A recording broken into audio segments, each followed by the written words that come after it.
వారాహి నవరాత్రుల సందర్భంగా 150 మంది ఋత్వికులతో సహస్ర చండీ మహాయాగం సంప్రదించండి. నమస్తే, వెల్కమ్ టు సుమన్ టీవీ. నేను పద్మిని. ప్రస్తుతంతో పాటు ప్రముఖ పంచాంగకర్త, వాస్తు జ్యోతిష పండితులు, హస్త సాముద్రిక నిపుణులు మేడికొండూరు విశ్వనాథ్ ప్రసాద్ గారు ఉన్నారు. మాట్లాడదాం. నమస్కారం సార్. ఓం మాతా పితృ గురుభ్యో నమః. నమస్కారం సార్. లాస్ట్ వీడియోలో పచ్చ ఈ స్టోన్ కి సంబంధించి మనం మాట్లాడుకున్నాము. పచ్చతో నాకు ఎలాంటి ఎక్స్పీరియన్సెస్ ఉన్నాయో, కనక పుష్యరాగం ప్లస్ ముత్యంతో మీకు అటువంటి ఎక్స్పీరియన్సెస్ ఉన్నట్టున్నాయి. మరి ఏమన్నా పంచుకుంటే బాగుంటుంది సార్. ఎందుకంటే నేను అడగదలుచుకున్న విషయం ఏమిటి అంటే, ఈ స్టోన్స్ అనేవి మీరు మెడికల్ అస్ట్రాలజీతో రిలేట్ చేస్తూ మీరు చేస్తూ ఉన్నారు. స్టోన్స్ని సజెస్ట్ చేయడం అనేది చేస్తున్నారని లాస్ట్ వీడియోలో విపులంగా తెలియజేశారు. కనక పుష్యరాగం అనేది అంటే అది గురువుకి సంబంధించిన నక్షత్రం. గురుబలం పెరిగిపోవటం కోసం పెట్టుకోవటం, ఇటువంటి వాళ్ళు కూడా ఉంటూ ఉంటారు. ముత్యం అనేది చాలా విరివిగా దొరుకుతాయి, చాలా తక్కువ కాస్ట్తో ఉంటాయి. అలాగే చంద్రుడు రిలేటెడ్ అయితే చాలామంది కూడా ముత్యం పెట్టుకుంటూ ఉంటారు. అయితే ఈ రెండు కలిపి పెట్టుకోవచ్చా? ఈ రెండు కలిపి పెట్టుకుంటే గజకేసరి యోగం అని వినడం జరిగింది నేను. Is it so? What is your analysis on this? ఇందులో గురు చంద్రగ్రహాలకు సంబంధించి జ్యోతిష శాస్త్రంలో విశ్లేషణ చేసుకుంటూ ఉన్నప్పుడు, గురు చంద్రగ్రహాలు కలిసి ఉన్న సన్నివేశంలో లేదా రెండు గ్రహాల మధ్య మంచి కోణస్థితి ఉన్న సన్నివేశంలో గజకేసరి యోగం అనేది వర్తిస్తుంది అని అది చాలా శుభదాయకమైన యోగంగా చాలామంది పరిగణలో తీసుకుంటూ ఉంటారు. అది నిజానికి యోగదాయకమైనదే గజకేసరి యోగం అనేది. కానీ ఏమిటంటే వాళ్ళకి పట్టుదల ఎక్కువగా ఉంటుంది అని.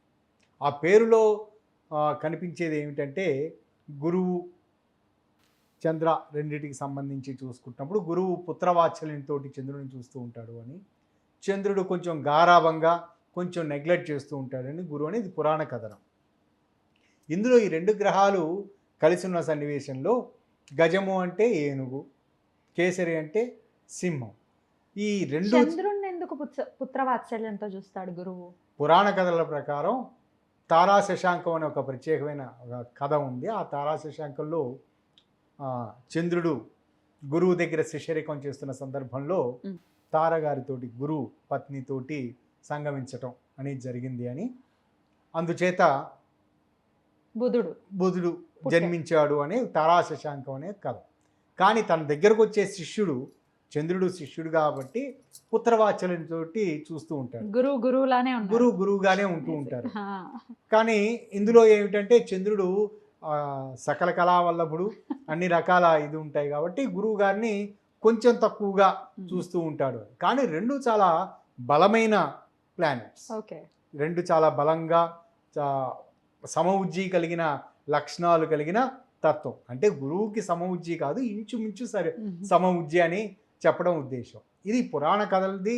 అది ఆ గ్రహ స్థితిగతులను, గ్రహ లక్షణాలను అర్థం చేసుకోవడానికి కథారూపంలో చెప్పబడినది, కానీ దానికి వేరే రకంగా విపరీతార్థాలు తీయాల్సిన అవసరం లేదు. ఇందులో ఈ రెండు గ్రహాలు కలిసి ఉన్న సన్నివేశంలో ఎవరు గజము, ఎవరు కేసరి, ఎవరు ఏనుగు, ఎవరు సింహము అనేది నిర్ధారణ చేసుకోలేము. ఒక్కొక్క సన్నివేశంలో వాళ్ళున్న నక్షత్రం లేదా రాశిని బట్టి ఒకరు సింహంగాను ఒకరు ఏనుగుగాను ఉండే పరిస్థితులు ఉంటాయి. కానీ రెండు కలిసినప్పుడు, రెండు పోట్లాడుకునే పరిస్థితుల్లో ఎవరు గెలుస్తారు అనేది చెప్పడం కష్టం. ఎందుచేతనంటే ఏనుగు మీదకి ఎక్కి సింహం కుంభస్థలాన్ని కొట్టాలని చూస్తూ ఉంటుంది, ఏనుగు తొక్కేయాలని చూస్తుంటుంది.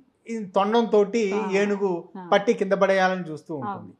ఒకదానికోటి దొరకకుండా, వాడి పట్టు దొరకకుండా రెండు చాలా విపరీతంగా ప్రయత్నిస్తూ ఉంటాయి. అందుచేత ఏమిటంటే అది కంటిన్యూస్గా జరిగే భీకర యుద్ధం. అంటే పట్టుదల ఎక్కడా ఎవరికీ తగ్గదు, పట్టుదల చాలా ఎక్కువగా ఉంటుంది. అందుచేత ఏమిటంటే గురుచంద్ర గ్రహాలు కలిసి ఉన్న సన్నివేశంలో గజకేసరి అని ఒక ప్రత్యేకమైన యోగం ఆ పేరు పెట్టడానికి కారణం ఏమిటంటే, వారికి ఆ పట్టుదల చాలా ఎక్కువగా ఉంటుంది అని, చాలా ప్రతి విషయంలోనూ చాలా జాగ్రత్తగా ఆలోచిస్తూ నిర్విరామంగా పనిచేస్తూ ఉంటారని, వర్కాలిక్గా ఉంటారు. అంటే ఏదైనా వారికి ఒక సబ్జెక్ట్ పట్ల ప్యాషన్ ఏర్పడింది అనుకోండి, ఆ సబ్జెక్ట్ తోటి చాలా తీవ్రమైన కృషి చేసి చాలా ఉన్నత స్థాయిలోకి, లోతుల్లోకి ఆ సబ్జెక్ట్ గురించి తెలుసుకోవటం లాంటి పరిస్థితి ఉంటుంది. ఇది యోగం అంటే ఓ డబ్బులు వచ్చేయడం కాదు. అది ఒకవేళ ద్వారా వస్తాయి అనుకోండి సబ్జెక్ట్ ఏదో న్యాచురల్ గా ఒకరికి ఒక విషయంలో ప్రావీణ్యత ఉన్న సన్నివేశంలో సరస్వతి ఉంటే లక్ష్మి వస్తుందిలేండి, గ్రాడ్యువల్ గా వస్తూ ఉంటాయి. కానీ ఇదే లక్షణాలకు సంబంధించి ఇక్కడ ఈ రత్న శాస్త్రానికి సంబంధించి చూసుకున్న సన్నివేశంలో ఈ రెండు తత్వాలు, ఈ గురువుకు సంబంధించి కనక పుష్యరాగం, చంద్రునికి సంబంధించి ముత్యం, ఈ రెండు పెట్టుకుంటున్నప్పుడు టగ్ ఆఫ్ వార్ కంటిన్యూ అవుతూ ఉంటుంది లైఫ్ లో. ఇటువంటి సిచ్యువేషన్ లో నాకు ఎదురైన సంఘటనలు నేను చూసుకుంటున్నప్పుడు నాకు మొట్టమొదటి గురువు గారు సూచించినది కనక పుష్యరాగం సూచించారు. ఆ సమయంలో నేను కొన్ని అది కంటిన్యూస్గా నా ఎడ్యుకేషన్ కొనసాగుతున్న సన్నివేశంలో ఒక కాంపిటేటివ్ ఎగ్జామ్కి నేను పాల్గొంటున్నాను. కాంపిటేటివ్ ఎగ్జామ్కి పాల్గొంటూ అందులో సక్సెస్ అయ్యాను. అయిన తదుపరి మా గురువుగారు మరొకటి సజెస్ట్ చేశారు, దీనితో పాటుగా నువ్వు చంద్రునికి సంబంధించి ముత్యాన్ని కూడా పెట్టుకో, నీకు సంబంధించి ఇది అనుకూలంగా ఉంటుంది అని చెప్పారు. గ్రూప్స్కి సంబంధించి ప్రిపేర్ అయ్యారా? బహుశా గ్రూప్స్ సంబంధించి. దానికి నేను పెట్టుకున్నాను, కానీ చిట్ట చివరి నిమిషంలో నేను దాన్ని అందుకోలేకపోయాను, నాకు రాలేదు. మా అదృష్టం. కానీ ఓకే, దాని తర్వాత రాకపోయేసి అయినా నేను దాన్ని కంటిన్యూ చేస్తూ ఉన్నాను. ఆ విధంగా బహుశా 10 సంవత్సరాలు తీయలేదు, రెండు పెట్టుకొని కంటిన్యూ చేస్తున్నాను. రెండు పెట్టుకోవడం అంటే ఏంటి సార్? కలిపి పెట్టారా? విడివిడిగా పెట్టారు. ఈ ఒక వేలికేమో కనక పుష్యరాగం, మరొక వేలికేమో ముత్యం, ఈ విధంగా పెట్టుకొని ఉన్నాను. చాలా రోజుల తర్వాత, మేబీ ఒక 10 years తర్వాత నాకు ఒక అనారోగ్యం వచ్చింది, కాలికి దెబ్బ తగలటం. దాని గురించి తరచుగా వైద్యులను సంప్రదించే పరిస్థితి, ప్రతిరోజు డాక్టర్ గారి దగ్గరికి వెళ్ళటం, వారు కొంచెం వారికి సర్జికల్ ప్రొసీజర్స్ లాంటివి చేస్తూ ఉండటం, ఇది కంటిన్యూస్గా జరుగుతుంది. ఒకరోజు ఇంట్లో కూర్చొని, నా ఆఫీస్లో కూర్చొని నేను ఆలోచిస్తూ ఉన్నప్పుడు ఇదే ఐడియా తట్టింది. గజకేసరి యోగం గురించి ఒకరితో డిస్కస్ చేశాను. గజము కేసరి రెండు ఉంటూ ఉంటాయి కదా, ఇది టగ్ ఆఫ్ వార్ కదా, ఎప్పుడు తెగదు కదా, దీని గురించి ఏమిటి అని ఆలోచిస్తూ ఉన్నప్పుడు చేతి వంక సహజంగా మనం మాట్లాడుకునేటప్పుడు మన చేతికి ఏది ఉన్నాయో చూస్తూ ఉంటాం కదా, అప్పుడు ఆకర్షించినది ఒకటి ముత్యము, ఒకటి కనక పుష్యరాగం అనేది చూశాను. చూసిన వెంటనే ఇదేమిటి తేడాగా ఉంది కదా, సరే అని నేను వెంటనే మా అమ్మగారికి ఈ ముత్యాన్ని తీసి నీ దగ్గర పెట్టి దాచిపెట్టు అని చెప్పి ఆవిడకి ఇచ్చేసి, ఇది మరలా నాకు కనిపించకుండా చేయి, చూద్దాం, ఒక ట్రయల్ చూద్దాము అని. మరుసటి రోజు రెగ్యులర్గా నేను వేరే షూటింగ్లో పాల్గొని హాస్పిటల్కి వెళ్ళాను. వెళ్ళిన వెంటనే అక్కడ నాకు రెగ్యులర్గా చూసే డాక్టర్ గారు వెంటనే, ఏమండి మనకి ఈ సమస్యని ప్లాస్టిక్ సర్జరీ వారికి చూపిస్తే బాగుంటుంది కదా అన్నారు. వెంటనే అదే రోజు నా మిత్రులు, ప్రముఖ వైద్యులు, ఆయన రాంబాబు గారని ప్లాస్టిక్ సర్జన్ గారు, ఆయన వారితోటి సంప్రదించటం, వారి వెంటనే నెక్స్ట్ డేకి నాకు సర్జరీ పోస్ట్ చేయటం. ఒక 30 రోజుల గ్యాప్లో, ఆ రోజు నుంచి ఒక 2 రోజుల గ్యాప్లోనే వారు సర్జరీ చేయటం, 30 రోజుల గ్యాప్లోనే నాకు కంప్లీట్గా క్యూర్ కావడం అనేది జరిగింది. చంద్రుడు 27 days సైకిల్ కంప్లీట్ చేస్తాడు కదా, అట్లా వెళ్ళాడు. ఇట్లా ఇదేమిటి అంటే ఇది ఒక మార్క్గా ఆలోచించారు, ఇది ఏమిటి ఇలా జరుగుతుంది, దీనికి దానికి ఏమైనా లింక్ ఉన్నదా అనేది మామూలుగా రాసి పెట్టుకున్నాను. అది అప్పటికి ఒక 2 సంవత్సరాలుగా నేను చాలా సఫర్ అయిన విషయం. దాన్ని ఇది ఒక్కసారిగా ఏమిటి అప్పటిదాకా వారు మారంది, ఈ విధంగా తరచు డైలీ డ్రెస్సింగ్ లాంటి సిస్టమ్, అటువంటి సమస్య ఉత్పన్నమైందప్పుడు అది వెంటనే ఒక 30 రోజుల్లో సెట్ అయిపోయింది.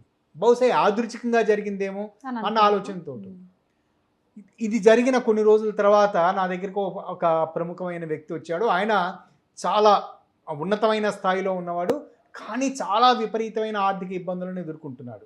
అతను ఏదో చాలా కొన్ని ఇన్స్టిట్యూషన్స్ ఏవో ఉన్నాయి, వాటన్నిటి ద్వారా ప్రభుత్వ పరంగాను ప్లస్ ఆయనకి మిగతా రకాలుగాను అతను చాలా ఇబ్బందులను ఎదుర్కొంటున్నారు. వారితోటి మాట్లాడుతూ ఉంటే ఆయన జాతక చక్రం చూస్తూ ఉన్న సన్నివేశంలో చిన్న నెగిటివ్ పీరియడ్స్ ఉన్నాయి, కానీ ఆయన చెప్పినంత ఆ తీవ్రతతోటి లేవు. సరే, అప్పుడు నాకు గుర్తొచ్చిన ఆయన చేయి కలిగి చూశాను. సిమిలర్గా నేను పెట్టుకున్నట్లుగానే కనక పుష్యరాగం, ముత్యం రెండూ కలిపి పెట్టుకొని ఉన్నారు. చూసి, ఏమండి నాకు ఇటువంటి సంఘటన జరిగింది, నేను తీసిన వెంటనే మీరు కూడా టెస్ట్ మోడ్లో చేయండి తీసేయండి, ఈ ముత్యాన్ని కనకపుష్య తీయించేయండి. ముత్యాన్ని తీయండి. తీసి ఎవరికన్నా మీ డ్రైవర్ దగ్గర మీ కారులో మీకు కనిపించకుండా ఎక్కడన్నా పెట్టండి, మనం ఒక 1 రోజులు ట్రై చేద్దాము, ఎలా జరుగుతుందో చూద్దామండి అని. ఆశ్చర్యకరంగా అది పని జరగదు, ఏమాత్రం జరగదు అనుకున్న స్థితిలో తీవ్రమైన ఒత్తిడిలో ఉన్న అతనికి 3వ రోజే ప్రభుత్వ పరంగా అతనికి అందవలసిన బకాయిలు. సహాయాలు, ఆ. బకాయిలు ఇవన్నీ అందాయి. సమస్యల నుంచి అతను అప్పటి వరకు నా దగ్గరికి ఏ విషయం గురించి అయితే వచ్చాడో ఆ సమస్యలు తొలగిపోయాయి. దాని తర్వాత క్రమంగా ఇది 2వ పాయింట్ కదా అనుకున్న తర్వాత మెన్షన్ చేసుకున్నారు. దాని తర్వాత నేను మెన్షన్ చేయటం మొదలుపెట్టాను. Right. ఈ విధంగా కనీసం ఒక 20 శాంపిల్స్లో నా దగ్గరకు వచ్చిన వారికి బహుశా ఈ 2 కాంబినేషన్స్ తోటి వచ్చే వాళ్ళు నెలకు ఒకళ్ళో ఇద్దరు ఉంటారు కదా, వాళ్ళు ఆ సమస్యలతోటి వచ్చినప్పుడు కొత్తవి ఏవీ రెమెడీస్ చెప్పకుండా తీసేయండి. ఏమండి ఇది తీసి టెస్ట్ చేయండి, మనం ఒక 1 రోజుల తర్వాత మనల్ని మాట్లాడుకుందాం అని.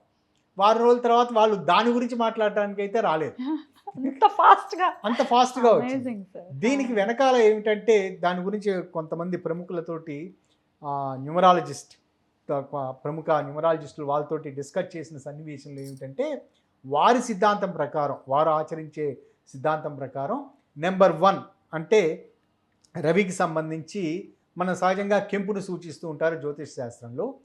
నాకు తెలిసిన న్యూమరాలజిస్ట్ గారు వారు కనకపుష్య రాగాన్ని సజెస్ట్ చేస్తారట. నెంబర్ 2 టోటల్ నెంబర్కి సంబంధించి 2కి చంద్రునికి సంబంధించి ముత్యాన్ని సజెస్ట్ చేస్తారట. ఆయన చెప్పిన విషయం ఏమిటంటే సూర్యుడు ఉన్నప్పుడు చంద్రుడు ఉండడు, చంద్రుడు ఉన్నప్పుడు సూర్యుడు ఉండడు, కాబట్టి ఈ 2 కలిపి పెట్టుకుంటే అనుకూలమైన ఫలితాలు ఉండవు అని ఆయన తన విశ్లేషణ చెప్పారు. నా అనుభవపూర్వకంగా అర్థమైన విషయం, వారు చెప్పిన విషయం 2 టాలీ అయిన తర్వాత విస్తృతంగా చాలామందికి చెప్పడం అనేది జరిగింది. ఆ విధంగా ఈ రెండింటిని కలిపి మాత్రం ఎటువంటి పరిస్థితుల్లో పెట్టుకోవద్దు. కొంతమందికి టాలీ కావచ్చేమో, మేబీ ఒక 10% మందికి అది బహుశా వారి వేవ్ లెంత్ అంతా చక్కగా ఉండటం, అంటే ముందు ఎపిసోడ్లో వివరించినట్లుగా గ్రహాలకు సంబంధించిన వేవ్ లెన్స్ కొన్ని చక్కగా కుదిరినప్పుడు వాళ్ళకి టాలీ కావచ్చేమో. నా అనుభవంలో నాకు మాత్రమే కాకుండా నేను చూసిన చాలామందికి ఇంచుమించు 25 మంది వరకు ఈ విధమైన కాంబినేషన్స్ తోటి ఉన్నవారు నా దగ్గరికి ఏ సమస్యతోటి వచ్చారో ఆ సమస్యల నుంచి బయటపడ్డారు. ఓకే సరే, అయితే ఇప్పుడు ఒకవేళ ఆడవాళ్ళు కనకపుష్యరాగం చేతికి పెట్టుకున్నారు, మంగళసూత్రాల్లో ముత్యం వేసుకోవటం అనేది చాలా మంది చేస్తూ ఉంటారు, లోపల వేస్తారు కదా సార్ సూత్రం మధ్యలో, మరి అలా వేసుకున్న ఇంపాక్ట్ ఉంటుందని అనుకోవచ్చా? అవునండి, అటువంటి సన్నివేశాలు కూడా చూశాను. నేనైతే సజెస్ట్ చేయను. మరి చెవులకు పెట్టుకునే పోగులు లేకపోతే కనకపుష్యరాగం పెట్టుకున్న ఏ వ్యక్తి అయినా వారు ముత్యాల హారం, ముత్యాలకు సంబంధించి ఏదన్నా ధరించాలనుకున్నప్పుడు వారికి తప్పనిసరి పరిస్థితి అయినప్పుడు వారు ఆ ధరించే సమయంలో కనకపుష్యరాగం లేకుండా చూడండి, లేదా చాలా తక్కువ నిడివి పెట్టుకోండి. సహజంగా ఒక 2 ఎగ్జాంపుల్స్లో చూసింది ఏమిటంటే ఈ విధంగా చెప్పిన తర్వాత వారికి ఆ సమయంలో అంటే ఏమండి ఒక ఫంక్షన్కి వెళ్తూ ఉన్నాము కాబట్టి ముత్యాల దండి వేసుకుంటూ వెళ్ళాము అని ఆ విధంగా వారు తమ ఎక్స్పీరియన్స్ చెప్పిన సన్నివేశంలో వారు కొన్ని ఇబ్బందులను ఎదుర్కోవటం, ఆ ఇబ్బందులు చాలా కాలం పాటు ఉండటం అనేది గమనించారు. అందుచేత నేనైతే సజెస్ట్ చేయను. అది వేసుకున్న సందర్భంలో ముత్యాల హారం చేయించుకొని, బంగారంతో ముత్యాల హారం చేయించుకొని అది ఖాళీగా పెట్టుకునే పరిస్థితులు అటువంటివి లేకుండా, అటువంటిది ఉన్నప్పుడు దీన్ని పక్కన పెట్టి పుష్యరాగాన్ని పక్కన పెట్టి అది ఉన్నంత వరకు మెల్లో ముత్యాల హారం ఉన్నంత వరకు పుష్యరాగాన్ని వాడకుండా ఉండండి, పుష్యరాగం ఉన్నప్పుడు ముత్యాన్ని వాడకుండా ఉండండి. అమేజింగ్ సార్, ఇది డెఫినెట్గా హెల్ప్ఫుల్ అవుతుంది. ఏం చేయాలో తెలియట్లేదు, జ్యోతిషుల దగ్గరికి వెళ్ళిపోతున్నామండి, అన్నీ బాగున్నాయండి, ఇంకేంటండి సూపర్ మీ లైఫ్ అని అంటున్నారు, కాకపోతే మాకేమో తీవ్ర కష్టాలు అని మెన్షన్ చేసేవాళ్ళు చాలామంది ఉంటారు.